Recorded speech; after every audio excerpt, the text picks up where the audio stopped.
Today, Corsair has taken a page out of the Samsung 2003 handbook. It's the little keyboard, big feature set.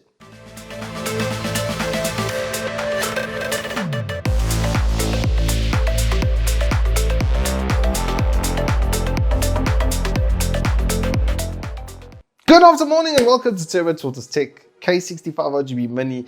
It is a very cool little 60%, and this being, well, 60% really being the smallest commercially available size around at the moment.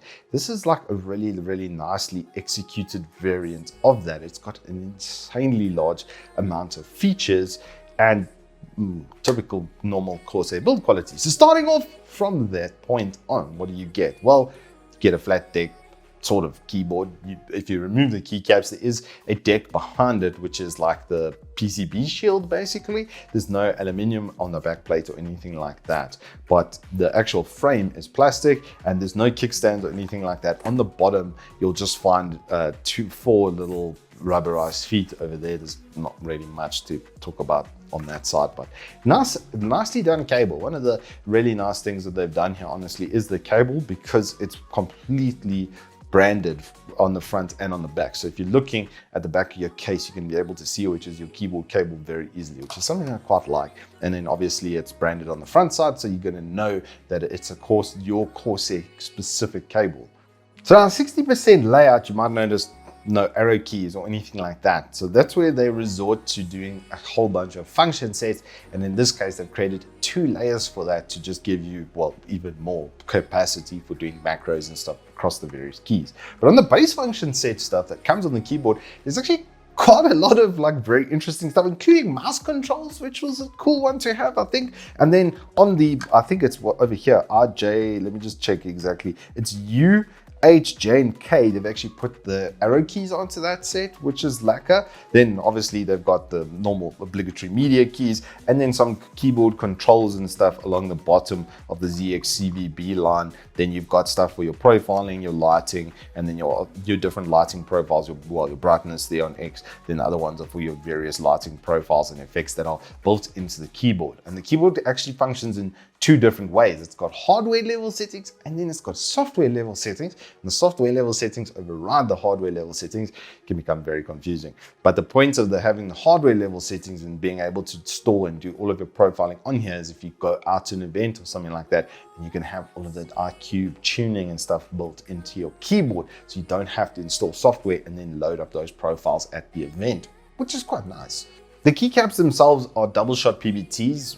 On the inside, you can actually see that they are dual layered like that, which is going to prevent shine and the actual key from wearing out and then, that shine coming through. I actually have this problem at the moment on my old MK730 where the one key is literally completely and utterly gone. It is a control key. I know it's a control key because of where it is and because of how often I use it, but it's massively worn out. So hoping to prevent that, they've done the double shot setup. The text and everything I actually quite like. I really do like the text that Corsair used. I think it's quite clean and neat and very easy on the eye. Things like G and stuff are very G, like they've almost caricatured some of it so that it's emphatically that letter and just makes it easier if you are looking down at the keyboard to see those. The RGB and backlighting has also been kicked up several notches. You can now have 20 layers of different RGB stuff happening in different zones across the keyboard. You can just have something on WASD that doesn't affect the rest of the keyboard, or a specific set of keys on the keyboard. The attention to detail there is extreme, and I really like the way that they've done this actual space bar at the bottom over here to give it that sort of pixelated lighting effect. They do ship it with a normal space bar, but if you have to use that, then I'm sorry, but you have no joy in your life.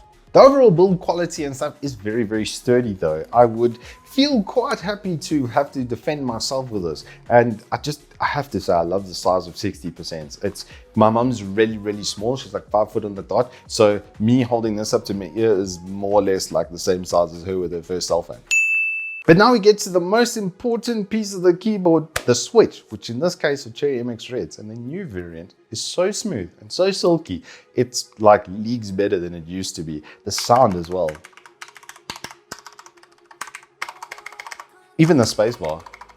These are pre-lubed, I'm telling you. because I took them out and I had a look at the stabilizer and stuff, and it's all running through the back of the board, which is a much nicer setup than having those prongs and stuff on top. And then there's literally just two, like, let me actually get the key puller. 12 seconds later. This is something you're going to have to use as well, because to get your fingers in there is like near impossible, but they do include quite a nice one. But you can see here the stabilizers on the bottom over there. There's just two of the prongs, and you can actually see the wire and everything that holds them in and keeps that thing that's set up stable is actually running through the back of the keyboard. Now the results of them having done that is really satisfying, really nice sounding, crispy switches. This almost feels custom. It's actually that good. And honestly, the spacebar is really, really nice. No rattle or anything like that. There is a little bit of metallic ting. If you hit it really, really hard, there is a little bit of metallic ting in that key though. The performance of these switches on this keyboard though, the feature set, also they've done Accent, which is their new like thing. This does 8,000 hertz polling rate. You can modify that, but yeah, 8,000 hertz polling rate for a keyboard is kind of nuts. I thought it quite cute that they give a warning that it's going to use more power from the USB port to do the 8,000 hertz polling rate. I think that's just so that you are using USB 3, because I don't even think it will max out a USB 2. It might with all the LED and everything like that, but the increase of 8 times the polling rate is like probably 10 watts. So I don't think that's anything to worry about. One other little thing to note about the keys and such, just before I move on from that, is they do actually give you this really nice cover in the kit. So if you don't mind the look of that on your desk, then, well, that's a free dust cover included in the kit. Nice little add-on, actually.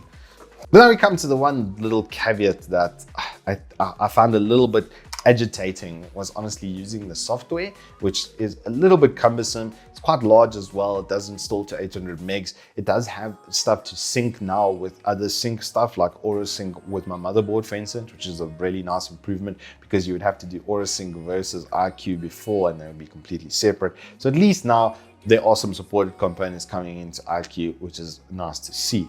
The lighting though is like astronomical. I mean, you can do absolutely anything you want to, and it is pretty straightforward. And then you can save that on like 20 different profiles to the device, which is disgusting. I mean, the amount of onboard memory and everything here is really nice. It's just the way that the software works. So the software actually supersedes anything you've done in the hardware. And I was really struggling to get macros and stuff to work until I did it on the software side, and then it worked flawlessly. That's, like I said, more for if you're on the go, then you can use it on the hardware's based profiles and not have to worry about your software. But actually using those macros and stuff was not, like I said, all that easy. I do think that they could streamline some of that process and just make it a little bit more straightforward. Instead of it having it on 2 separate pages, maybe just have a flipping of a switch of a button if I want to save it as a hardware profile or save it as a normal software IQ based profile. Being able to switch between those two would be actually quite nice if I could just do that on the fly.